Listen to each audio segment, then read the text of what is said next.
You're listening to B2B Tech Talk with Ingram Micro, the place to learn about new technology and technological advances before they become mainstream. This podcast is sponsored by Ingram Micro's Imagine Next. It's not about the destination. It's about going someplace you never thought possible. Go to imaginenext.ingrammicro.com to find out more. Let's get into it. Welcome to B2B Tech Talk with Ingram Micro. I'm your host, Keri Roberts, and my guest today is Chase Miller. He's a digital marketing manager at Ingram Micro. Welcome, Chase. Thanks for being here today. Hi, Keri. Thank you for having me today. Now, Chase, you have a pretty interesting background. You have been an EMT, you went to school for music, and then you worked in digital marketing in the cosmetic space, and now, of course, you're in technology. I'm curious, what do you love the most about this mix of the creative and the analytical side of digital marketing? Yeah, working in different industries has, just really brought me a lot of perspective and really taught me a lot. And, I think the thing I love most is being able to actually be creative. Ad copy, graphics, videos, various ad types, things like that, tailoring messaging to different people and different customer segments. And really you can just test anything and everything you want. And, there's just so much freedom in the digital world. So in conjunction with that, you can see how creative pays off in real time. And I just think that's really cool. Yeah. And, there's different types of digital marketing. We have paid media, earned media, and owned media. Can you kind of describe the difference between the three and maybe give examples of each for those that aren't aware? Yeah, of course. This question gets asked a lot, and we talk about this a lot. Each of these can play a pretty huge role in a digital strategy, depending how you look at it. And when you're talking about owned media, it's something I kind of view as more of the backbone of the business. And we're talking about, a digital presence that a business owns, manages, probably updates somewhat regularly. This could be websites or landing pages, the content that's pushed out on those different channels. And in regards to earned media, I almost like to think of this more as, I tell people all the time, like it's kind of like in my head, more of like a PR, because we're talking about more like articles, mentions, reviews, and even like certain content would fall into this category that's search engine optimized content that's driving organic traffic to a certain place for your business. So, and then of course we have paid media, which is the last one. And that's really just going out, paying for ad space on different channels and networks, such as Google, Facebook, LinkedIn, really any social channel. And that comes in all different flavors, so to speak. So it just depends on the paid media channels you want to use.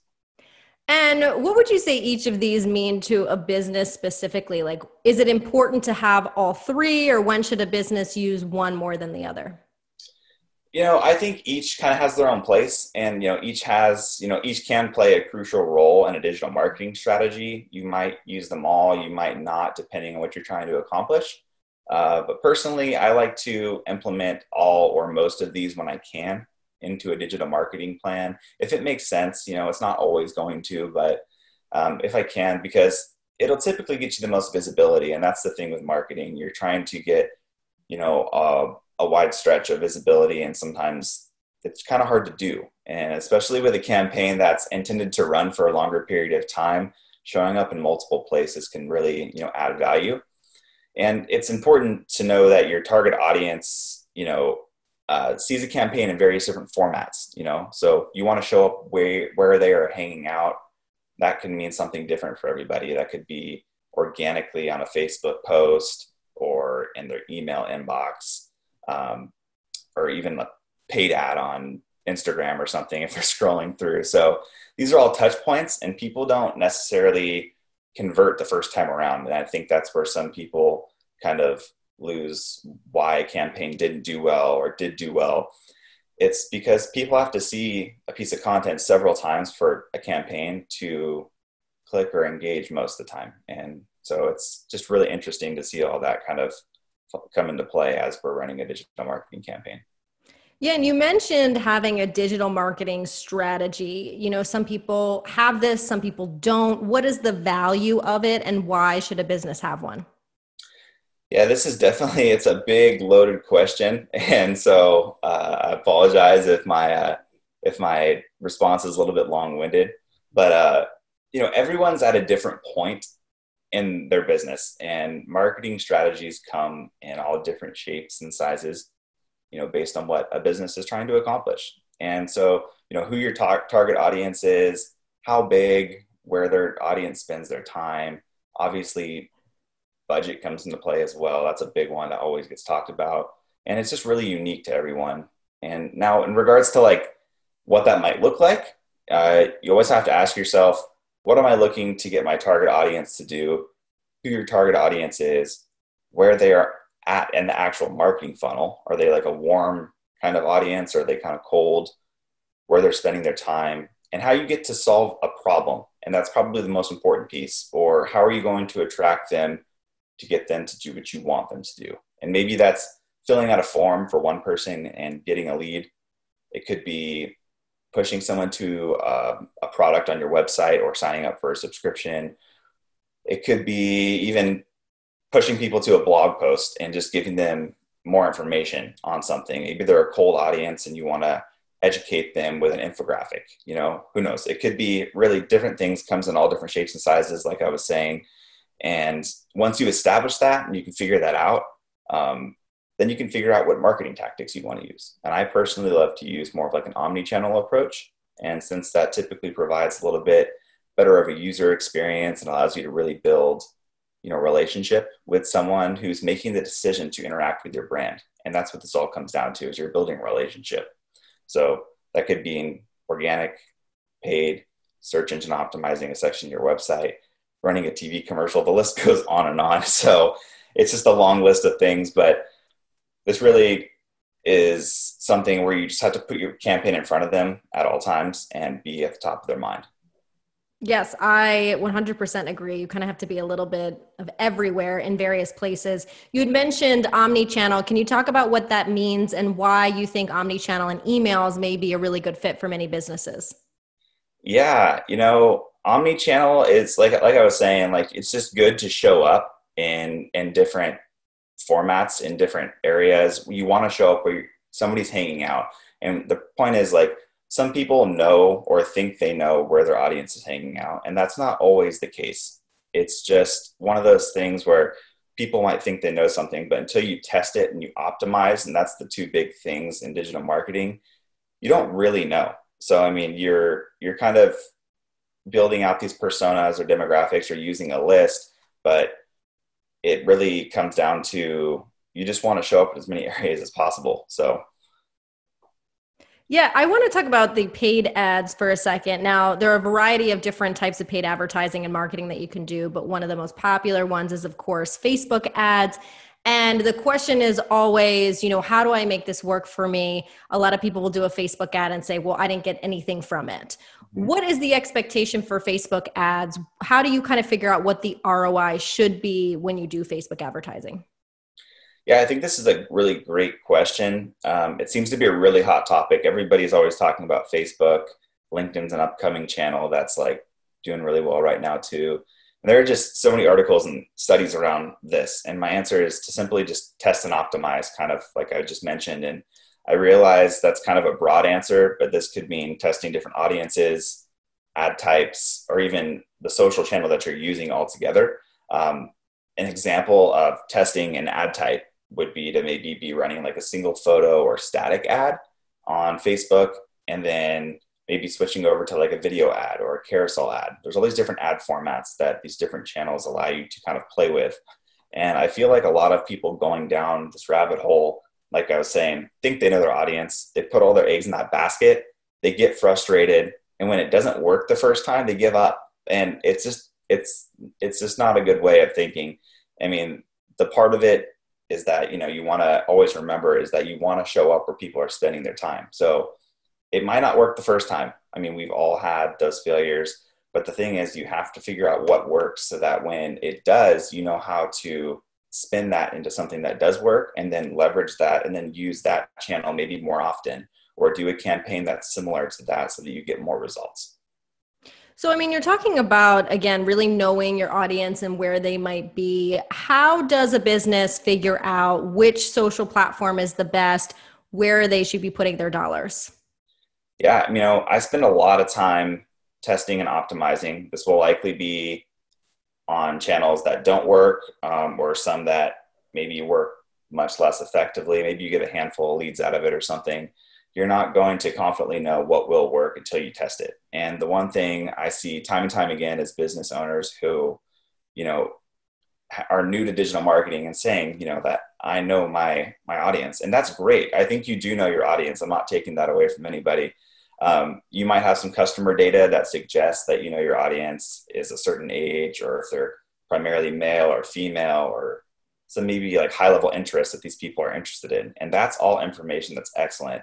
But when you're in the digital world, that can shift. And as you have to be okay with that, because people who are out here on the digital world browsing there's algorithms and things that these channels use, and your results might come from some unexpected place, from one of the 5 or 10 audiences that you're testing. So it comes down to testing various platforms, ad types, audiences, figuring out what's worth your further investment. And not everything's going to work. Just remember that. Don't beat yourself up, too much. It's just figuring out what does work and then scaling that and presenting it in different ways so that you can kind of leverage that opportunity. Yeah, like you said, there's a million different ways to do digital marketing, and it does take time. It takes practice and testing. Another digital strategy is SEO, search engine optimization. For those that don't understand it or how it's working, especially in 2020, how would you describe it? What are some tips on how to use SEO for your business? Definitely. I absolutely love SEO. So SEO can be rather complex, and when it comes to the technicalities of it, but in reality, SEO, also known as search engine optimization, if you're kind of new to the topic, it's really just the process of growing quality and quantity of organic, unpaid website traffic by increasing the visibility of your site in search results or search engines. So this could be Google or Bing or something like that. And I often see SEO optimization being a missed opportunity for businesses, because it is kind of a tricky thing to understand. And people who build websites or have really well thought out blog content that's posted never even think about SEO sometimes. And it's just kind of a bummer for me to see, because there's so much, thought process going into the content, and it's great content, but it's really shifting your mindset from, here's what my customers are thinking and searching for, to what my customers are actually searching for, and doing that research beforehand and writing to that and then presenting it in a genuine way. So, and this isn't a paid media tactic, just kind of mentioning that again, because some people kind of get confused with that, where you're paying to show up at the front page of Google. This is all done by researching topics that have high traffic, low to medium competition, and showing up at the top of maybe Google search engine for a particular keyword or phrase that somebody's searching for. So it's all done organically. And as far as how it's changed over the years, that's a whole nother topic, and it's changed a ton, in short. But really, the short answer is there's just so much more great content out there now than there was, making it way more competitive. User experience and mobile site speed is coming into play big time, the way that Google and other search engines rank your content. And even the more technical side of SEO has also changed. Link building strategies that once worked don't work anymore. And those would show Google or somebody that your web page or article had authority, so that would put you toward the top. And you used to go out and try to target a generic keyword. And now you have to go out and start targeting almost like question-based things that's just become more conversational and more long-tail phrase focused, rather than just going after one keyword. Yeah, I agree. As we're going into more of an audio world, we are doing a podcast right now. You have voice technology. You do need those more conversational SEO, not even just keywords, like you said, phrases that are equally as important. Yeah. And another thing you mentioned that I think is really good is that a lot of people that are in a business use industry terms that their client wouldn't. And so they're creating these blog posts or things that have those terms, and then they're not getting found because that's not what their potential clients are actually searching for. Do you have any ways that people can kind of figure out, maybe links or tools that people could use to figure out what their ideal client is searching for? Yeah, there's a bunch of tools. It's kind of hard in the SEO world to find stuff that are free tools, but there are tons of them out there. There's a bunch of keyword research tools. You could probably find a ton of articles to really good ones. A lot of them connect directly to Google's trends or Google's search volume, because Google has their own version of this as well. And you can even use Google's tool to do this yourself. But there are other ones out there, such as Brightedge, Moz. I think Keywords Everywhere is another one that's kind of like a freemium tool. So I would suggest, checking some of those out. There's dozens of them out there, and just testing out. You can create a free account and do your own research, and maybe type in something generic to start, and then start going down that rabbit hole and see, okay, well, that didn't have high search volume. What's another topic that is kind of the same, but maybe just a long tail phrase of whatever the topic is, and type that in, see if there's something else that pops up that's suggested that might have higher search volume. You could even type that directly into Google or YouTube. I do that pretty frequently as well. And just see what other articles pop up. Are they labeled the same exact way? Are they talking about something slightly differently, but kind of in the same genre? And then look up those phrases and see if they have high search volume or low competition or both, and see if that's the low-hanging fruit in that situation. And for those that maybe don't want to do it themselves, Chase, you actually help your partners at Ingram with their digital marketing. Can you talk about the type of things you do for clients, and what are some of the benefits that a partner would get from doing it? Yeah, of course. I think the benefit of partnering with Ingram Micro is that the company has put a lot of energy into building relationships with really everybody: resellers, partners, customers, vendors, and however you want to look at it. And since I've worked here at the Ingram Micro agency, Ingram Micro internal agency, I think the biggest value comes from being able to bridge those gaps between a brand or a vendor and a reseller. And we have the ability to leverage most of the most complex and detailed digital strategies out there. But I feel like the brand itself helps break down some of those walls, and the businesses face, a lot of struggle sometimes with growing and scaling. So we can really help with that. And the one question we ask all of our guests on this show is, where do you see technology going within the next year? But I want to adjust it a little bit for you and ask, where do you see kind of the digital marketing trends going within the next year? Yeah, there's a lot changing in the digital world. I mean, that's the kind of cool thing about this job, is that, you always have to be on your toes. And, with that being said, I think that automation and personalization are probably the two main things I see people shifting towards. And it's just becoming easier to nurture customers as technology advances. And that could mean an automated email funnel, paid advertising, or a combination of multiple channels doing similar things, but they're all automated. And personalization really does play into that. And if you're part of someone's customer database, you might be going to their site or their Facebook page, and chatbots might already know your name or know, what you need help with already. And that just, speeds up the whole cycle of what somebody's trying to accomplish. So these things can take some time to set up, but I feel like it can save so much time and energy in the long run. And I see a lot of businesses shifting their efforts in that direction. We talked about a lot of stuff here today, Chase. If people have questions about digital marketing or how Ingram can help them if they're a partner, where is the best place to get that information? Yeah, I love growing my LinkedIn network. So feel free to add me there. Let me know you heard the podcast. Let's definitely connect. If you're not an Ingram partner, I heavily suggest checking out imaginenext.ingrammicro.com. We have an agency page on there. You can also find some of our most current content. And if you are an Ingram partner, I urge you to work with an account manager to discuss the possibilities of a marketing campaign and how digital can be used to increase those results. And then hopefully I will end up in a meeting with you at some point. So perfect. Well, thank you so much, Chase, for sharing your insight with us today. We greatly appreciate it. No problem. Thanks for having me.